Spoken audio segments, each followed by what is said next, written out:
She said, "Real men don't cry when my childhood dog died." I said nothing, just sent her stuff to her mom's with a note. Real women have empathy. Her 50-plus text calling me sensitive proved my point. Original post. I 32 male got the call from my mom Tuesday morning. Duke, my golden retriever who'd been with my family since I was 17, had to be put down.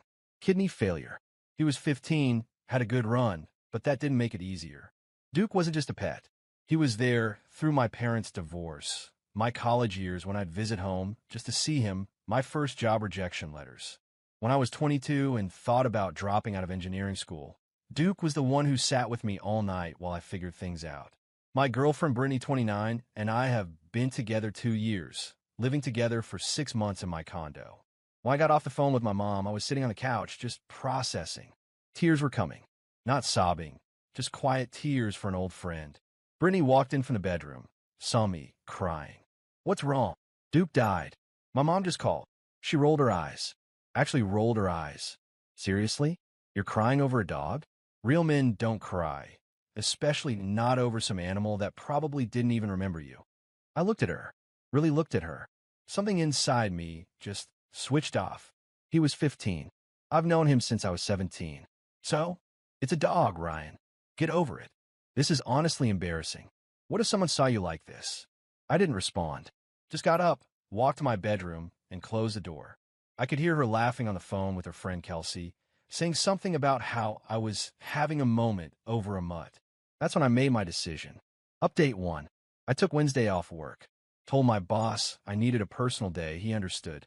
Brittany left for work at 8 a.m., making snide comments about hoping I'd manned up by the time she got home. The moment her car left the parking garage, I got to work. I called my buddy Derek, who owns a moving company. Explained the situation. "She really said that about Duke?"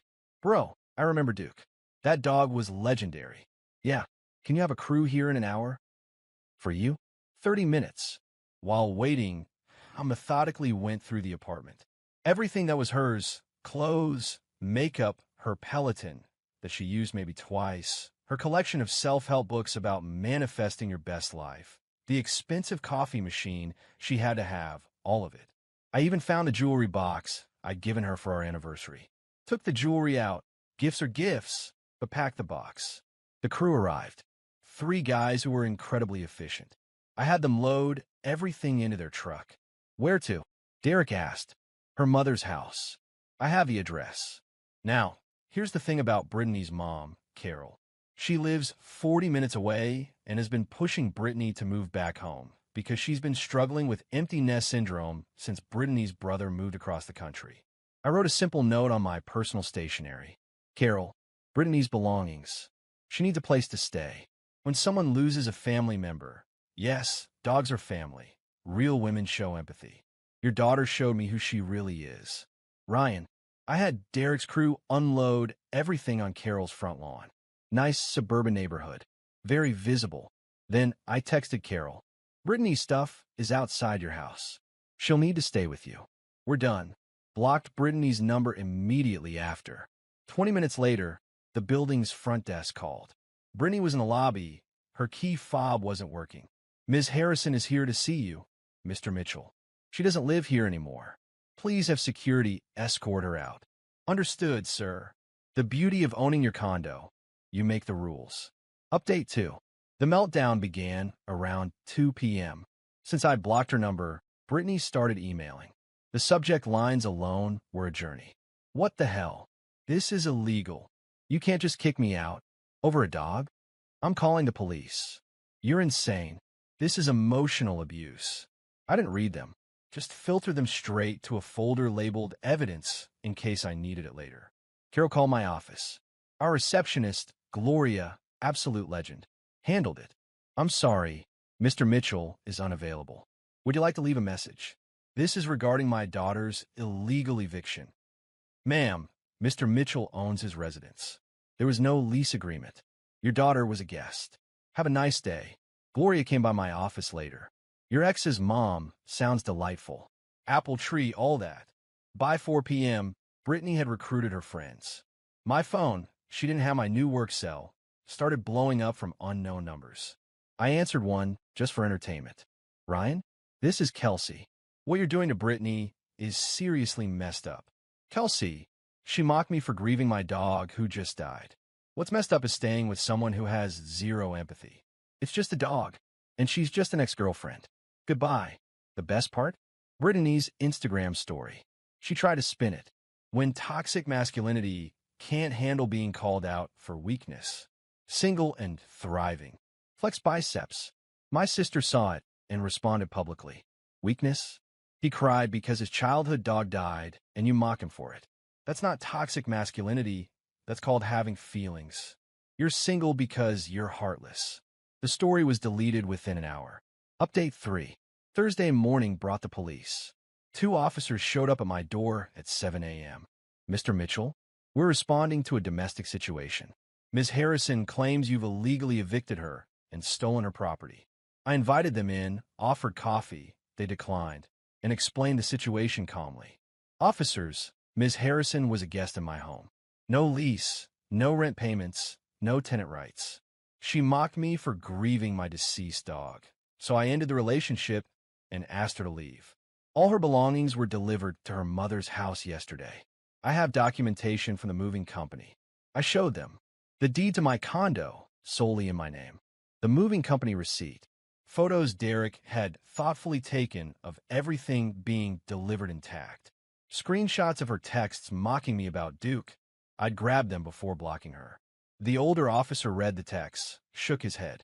Your childhood dog died, and she said this. Yes, sir. 15 years I had that dog. The younger officer actually looked disgusted. My German Shepherd is 13. I'd be devastated. There's no crime here, the older officer concluded. Ms. Harrison has her property. This is a civil matter at best, but honestly, she has no case. Sorry for your loss, Mr. Mitchell. About the dog, after they left, I unblocked Brittany long enough to send one text. The police just left. Stop harassing me, or I'll file a restraining order. Your stuff is at your mom's. We're done. Don't contact me again. Then blocked her again. But Brittany wasn't done. Oh no, she was just getting started. Update 4. Friday. She tried to hit me where she thought it would hurt professionally. Brittany works in pharmaceutical sales, but she knows people. She had her friend Madison, who works at a competing engineering firm, call my company's HR department. I'm calling to verify employment for Ryan Mitchell. We've received some concerning information about his mental stability and violent behavior towards women. Here, that's the thing about my company. We're a defense contractor. Every call like this gets documented, investigated, and taken seriously, but also means they dig deep. HR called me in. Janet, our HR director, looked amused more than concerned. Ryan, we received a rather interesting call about your mental stability and violent behavior. Want to tell me what's going on? I explained everything. Showed her the texts, the police report. They'd given me a copy stating no crime had been committed, and the moving company documentation. Janet leaned back. So your ex is harassing you because you broke up with her after she mocked your dead dog? That's the summary, yes. And she's now trying to interfere with your employment? Appears so. Janet smiled. It wasn't a nice smile. Ryan, this constitutes harassment and potential defamation. We take attempts to damage our employees' careers very seriously. Legal will handle this. By end of day, Madison's company received a cease and desist letter. Madison was apparently suspended pending investigation. Brittany's brilliant plan had just gotten her friend in serious professional trouble. But the real kicker came Saturday. Brittany showed up at my building with a U-Haul, demanding her furniture. Not her furniture, the furniture. The stuff she'd picked out, but I'd paid for. The $3,000 sectional, the dining set, the bedroom furniture. Security called me. I came down, but stayed in the lobby, visible through the glass doors, but not engaging. Sir, Ms. Harrison says she has receipts for furniture. She has pictures from furniture stores. I have the actual receipts and credit card statements. It's all in my name. Brittany saw me through the doors and lost it, starting screaming about how I was a pathetic, sensitive little boy, and no wonder your dog died. It probably wanted to get away from you. That's when Mr. Peterson, my 70-year-old neighbor, walked in with his wife and their ancient beagle. Young lady, he said in his veteran voice, I knew Duke. Lovely dog. And you're a horrible person. Security, please remove this woman before I call the real police. Security escorted her out. The entire lobby, about a dozen residents, had heard everything. The building's gossip network would handle the rest. Update 5. Sunday brought the social media war. Brittany went nuclear on Facebook, posted this long, dramatic narrative about emotional abuse, manipulation, and how I'd thrown her onto the streets because she tried to help me be stronger. Ladies, this is what happens when you date a man-child who can't handle constructive criticism. He cried over a dog, and when I tried to help him process his feelings in a healthier way, he made me homeless. Ryan Mitchell is dangerous. My phone started buzzing with notifications. But here's the thing about putting your business on social media. People have receipts. My college roommate, Travis, posted, "Constructive criticism? You told him real men don't cry when his dog died." I've known Ryan for 14 years. Duke was there through everything. You're trash. My sister went harder. Try to help him process? I have screenshots of you calling him pathetic for grieving. You want to talk about dangerous? How about a woman with so little empathy she mocks someone's pain and then plays victim? Then Duke's veterinarian, yes, the actual vet, chimed in. I had to put Duke down last Tuesday. That dog was loved and lived a beautiful life. Anyone who mocks someone for grieving a pet has no soul. Team Ryan. But the kill shot came from an unexpected source. Brittany's own brother, Alex. Britt, you call me laughing about this. You said it was hilarious that he cried. You're not the victim here. You never are. This is why I moved across the country. The post was deleted within hours, but screenshots were everywhere. Carol called me directly. I almost didn't answer, but curiosity won. Ryan, I didn't know about the dog. Brittany said you just kicked her out randomly. Carol, she mocked me hours after Duke died. Hours. I have the texts. Can you send them to me? I did. The response was immediate. Oh my God. I'm so sorry. I raised her better than this. At least I thought I did. It's not your fault, Carol. She's staying with me now, acting like the victim. I'm going to have a conversation with her. That's between you and her. I'm done. Understand. And Ryan? I'm sorry about Duke. Losing a pet is losing family. At least someone in that family had empathy. Update 6. Monday, Brittany tried a new tactic, the wellness check. Police showed up at my office. Mr. Mitchell, we're here for a wellness check. Someone reported you're having a mental health crisis and might be a danger to yourself. My boss, who'd been walking by, stopped. Officers, is there a problem? Wellness check, sir. I laughed. Actually laughed. Let me guess, my ex-girlfriend called this in. We can't disclose that, but officers, this is the second time in a week. My ex is harassing me because I broke up with her. I'm fine. Actually better than fine now that she's gone. My boss, legend that he is, added, Ryan's one of our most stable employees. His ex, however, sounds like she needs the wellness check. The officers looked tired. Sir, false wellness checks are a crime. We'll be noting this pattern. That afternoon, our legal department sent Brittany a formal cease and desist. Any further contact, direct or indirect, would result in a restraining order and potential charges for harassment. Tuesday, the flying monkeys arrived. Her mom's book club friend, her cousin, her college roommate, all reaching out with variations of, you need to give her another chance and relationships require forgiveness. I had a standard response. She mocked me for grieving my dead dog. There's nothing to forgive, only behavior to avoid. Most backed off. Her cousin, Melissa, actually apologized. I didn't know about the dog thing. She left that part out. That's awful. My husband cried for weeks when our cat died. That's normal. Wednesday brought the final attempt. Brittany sent a letter, an actual, physical letter to my office. Gloria brought it to me with rubber gloves on, joking, but she did hold it like it might explode. I'm going to share it because it's a masterpiece of delusion. Ryan, I've reflected on our situation and realize you overreacted to a small misunderstanding. Yes, I said men shouldn't cry, but I was trying to help you be stronger. Society judges weak men, and I was protecting you. Duke was old and suffering. His death was a blessing. You should be happy he's at peace, not crying like a child. I'm willing to forgive you for the embarrassment you've caused me. My reputation is damaged, my living situation is compromised, and my mental health has suffered from your cruelty. If you apologize publicly, admit you overreacted, and provide me with 3 months of living expenses, I calculate $6,000. We can move forward as friends. This is a generous offer considering the trauma you've inflicted. Brittany, P.S. I know you kept my yoga mat. I want it back. I didn't keep her yoga mat. It went with everything else. I photocopied the letter, sent it to my lawyer, and had him respond. Ms. Harrison, my client rejects your offer. Any further contact will be considered harassment. Your yoga mat was delivered with your other belongings. Do not contact my client again. That's when she made her biggest mistake. Update 7. Thursday, Brittany decided to go after my family. She found my mom's Facebook and sent her a message. Mrs. Mitchell, your son is having a mental breakdown. He's destroyed my life over a dog. Duke wouldn't want this.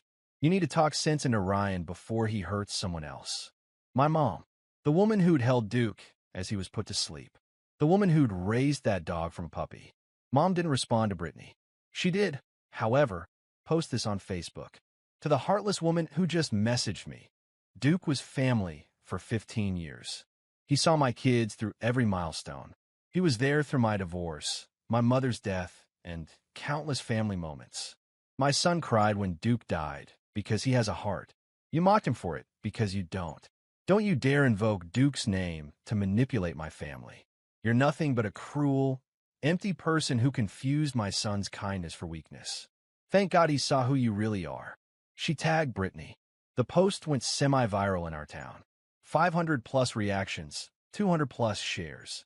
People who knew Duke from the dog park, the vet's office, even the groomer, all defending not just me, but Duke's memory. Brittany's professional Instagram. She fancies herself an influencer with her 3K followers, started hemorrhaging followers. Her comment sections filled with dog emojis, and real women have empathy. Friday, Carol called again. Ryan, I'm kicking her out. I've seen the text, the letter, the Facebook posts. I can't have this energy in my home. That's her decision, Carol. She's 29 years old and acting like a sociopath. I found out she's been like this in past relationships, too. Her ex, Nathan, reached out to me. Similar story. She mocked him when his grandmother died. I'm sorry you're dealing with this. I'm sorry you dealt with it for 2 years. Also, my neighbor has a golden retriever puppy. Would you like to meet him? Not to replace Duke, just maybe it would help. That's kind of you, Carol, but I need time. Understand. And Ryan? Brittany's father would be ashamed of her. He cried when our cat died 10 years ago. Real men do cry. Final update. It's been 3 weeks since Duke died, since I kicked Brittany out. She's apparently staying with Kelsey now, after Carol kicked her out. Applied for a job transfer to another state. Her reputation here is shot. The pharmaceutical sales world is smaller than you'd think, and word travels.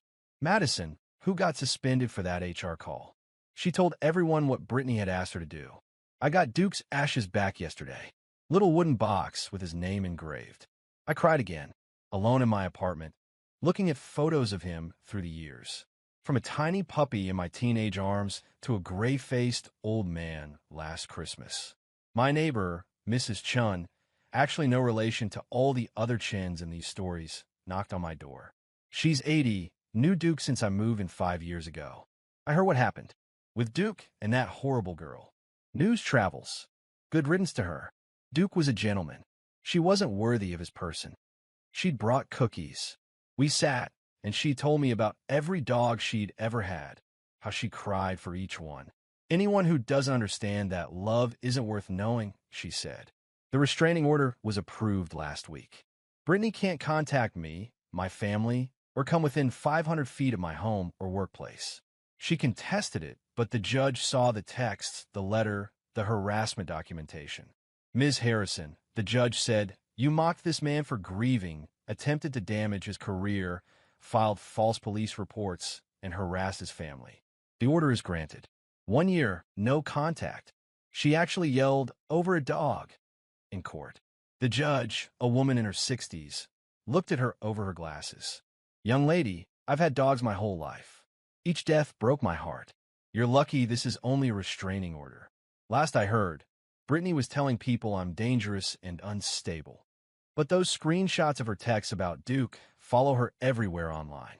Someone, not me, made them into a meme. Real men don't cry with her text, followed by pictures of soldiers with military dogs, first responders with canine units, and regular people with their pets, captioned real humans do. As for me, I'm okay. The apartment feels peaceful now. No one rolling their eyes at my emotions. No one mocking my attachments. I'm thinking about getting another dog eventually. Not to replace Duke. Nothing could, but because 15 years of loyalty and love deserves to be honored with more love, not locked away. My dad called last night. He's not much of a talker, but he said, "Your mom told me everything. Duke was a good boy, and you did right by him. Even after, crying for those we love isn't weakness. It's the price of love." That's it, really. Brittany thought tears were weakness, but they're not. They're just love with nowhere to go. Duke would have hated her anyway. Dogs always know. Rest easy, buddy. You were the best boy. Edit. For those asking, yes, everything was legal. She wasn't a tenant, just a guest. And before anyone says I should have just talked to her, you can't have rational conversations with people who fundamentally lack empathy. Sometimes the only response to cruelty is distance. Edit 2. The yoga mat was in the boxes. Carol confirmed it. Brittany just wanted one more reason to contact me. Edit 3. To everyone sharing their pet loss stories in the comments, thank you. Every single one is valid. Grief is love with nowhere to go, whether it's for a human or a faithful animal companion. Anyone who doesn't understand that isn't worth your time.